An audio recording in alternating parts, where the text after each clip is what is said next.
como as coisas que acontecem na nossa infância influenciam quem nós somos hoje. Nesse vídeo eu vou trazer algumas reflexões sobre como as coisas que acontecem nessa fase tão inicial do nosso desenvolvimento, elas afetam a nossa vida hoje. Prazer, meu nome é Gabriel, eu sou psicólogo, atendo presencialmente aqui na cidade de Marabá, no Pará, e também atendo online. Se você quer fazer psicoterapia, pode mandar mensagem no WhatsApp, os links estão aqui na descrição. Eu vou responder você assim que eu puder. Na infância, todos nós somos um pouco sensíveis aos acontecimentos que ocorrem nessa época, né? Então, acontecimentos que hoje, se acontecesse com você agora, e se esses acontecimentos eles são bobos, para uma criança, isso pode ter muita carga emocional. A nossa identidade, quando nós somos crianças, ela se desenvolve meio que em meio a choques. E como é que seriam esses choques? A criança ela tem, por exemplo, um potencial de quem ela poderia ser, digamos assim, uma essência interior, nós podemos chamar assim, e uma realidade externa. Então, essas duas forças, elas chocam, porque, bom, você tem um potencial de ser algo, mas a sua família, o mundo em que você vive, as pessoas à sua volta, tudo isso meio que já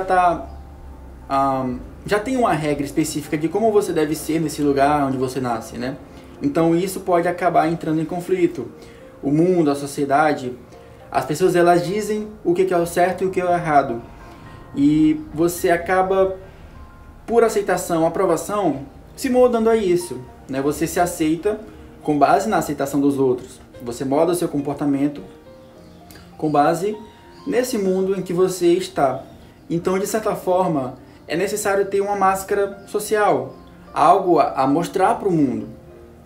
E essa máscara ela pode estar ou muito próxima daquilo que você realmente é, ou muito distante. Porque ou você escondeu uma pequena parte de si mesmo para viver nesse mundo, ou você escondeu uma grande parte. Então, me conta aí nos comentários. Você acha que, de certa forma, você escondeu muito de você mesmo?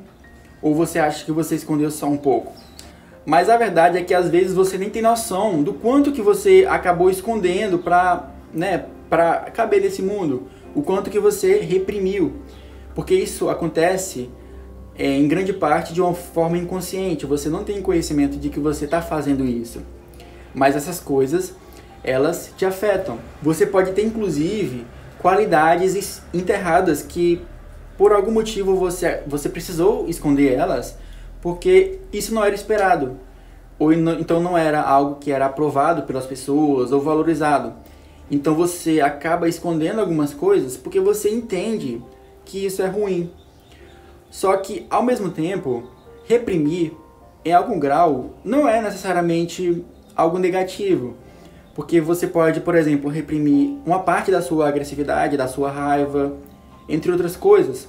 Porque isso acaba ajudando a gente a viver nesse mundo. Porque você não pode sair por aí descontando a sua raiva, ou então batendo nas pessoas.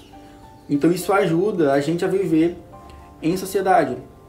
Só que por outro lado, às vezes você acaba escondendo partes de você que são fundamentais para a sua personalidade, que são fundamentais para ser quem você é. Que no final essas coisas não seriam tão negativas, mas você, como eu disse, acaba escondendo algumas partes. Então essas partes elas acabam ficando abandonadas em um nível primitivo, elas não se desenvolvem. Isso seria, por exemplo, talentos ou dons, manifestações de afeto que você não achou que seriam algo positivo de expressar. Isso pode ser até relacionado à raiva, por exemplo. Não necessariamente raiva é ruim, mas seria mais quando você invade o território da outra pessoa ou quando você acaba exercendo a violência, né? Isso já não é legal, obviamente. Então, algumas partes você acaba escondendo para evitar a rejeição. Só que, será que essas partes elas desaparecem? Quando você varre a poeira para debaixo do tapete, será que ela deixa de existir? E obviamente que não. Elas não só não desaparecem, como elas agitam a nossa vida hoje em dia. Os nossos sentimentos, as nossas ações, as nossas relações são afetadas por essas coisas sem que nós percebamos. de uma forma inconsciente. É como se você estivesse dirigindo um carro sem ver a estrada. Resumindo, é basicamente perder o controle de uma parte, às vezes muito grande, de você mesmo. Você acaba sendo dominado por essas forças que você não consegue enxergar, mas elas podem ser muito destrutivas. E as consequências dessas forças agindo sobre você são, por exemplo, padrões de comportamento e de emoções que tiram a sua autonomia, padrões de ser e de agir que não deixam dúvidas que esses comportamentos, essas emoções, elas fazem parte de um lado obscuro, então elas são claramente negativas. Isso pode se manifestar, por exemplo, em forma de angústia, vícios, ansiedade, entre outras coisas. Esse lado obscuro é a chamada sombra. Inclusive eu já fiz alguns vídeos sobre isso nesse canal e você pode assistir quando você terminar de ver esse vídeo aqui. Essa sombra, ela representa uma parte que nós não acessamos facilmente, ela está inconsciente. É como se ela fosse a junção de várias coisas problemáticas a nosso respeito. Mas também, não só isso, né? São partes que guardam muitas das nossas experiências mais profundas. Muitas coisas que nós jogamos no lixo porque nós achamos que não vai nos servir ou que pode nos prejudicar de alguma forma. Como eu falei no início, são coisas que nos tornariam mais agradáveis ao mundo. Que essas partes agradáveis são o que nós poderíamos chamar do ideal de ego. O ego ideal, os ideais de ego, seriam, como o nome já diz, aquilo que é ideal para você e para as outras pessoas. É aquela coisa, ou aquelas coisas, que você se esforça para fazer, que você sente que é o certo, né? Que você pensa, nossa, isso é o certo, eu tenho que fazer assim. Essa parte do ideal de ego, ela entra diretamente em conflito com a sombra. Ela é o oposto da sombra. Então, pensa comigo, se existem duas forças opostas, se elas estão indo uma contra a outra, isso acaba formando um conflito. E como é que esse conflito ele se manifesta? Você, por exemplo, se esforça para ser paciente, uma pessoa calma, mas dentro de você existe uma agressividade ou uma raiva muito forte guardadas. Ou então, você tenta fazer o bem, você tenta ser altruísta, mas dentro de você existe uma parte que não quer fazer isso, que é, na verdade, egoísta. Ou em outro cenário, você é visto como uma pessoa extremamente guerreira, uma pessoa corajosa, mas dentro de você existe uma criança extremamente assustada e que, na verdade, tem medo de tudo. E além da sombra propriamente dita, existe também a sombra negativa. Essa parte, né, essa sombra negativa, ela vem para trazer o equilíbrio. Para quando a pessoa, por exemplo, ela tem uma autoimagem muito ruim. Ela só vê coisas negativas em si mesma. Isso é tão forte que essa pessoa, até mesmo as coisas positivas, elas se tornam negativas. Porque são coisas que você entendeu que não te serviriam ou que te causariam mal. E você acaba deixando lá na infância para, como eu falei, se adaptar a esse mundo. E geralmente essa sombra positiva, ela se manifesta quando nós estamos com a tendência muito, como eu falei, de enxergar os nossos defeitos, enxergar apenas as partes negativas de nós mesmos.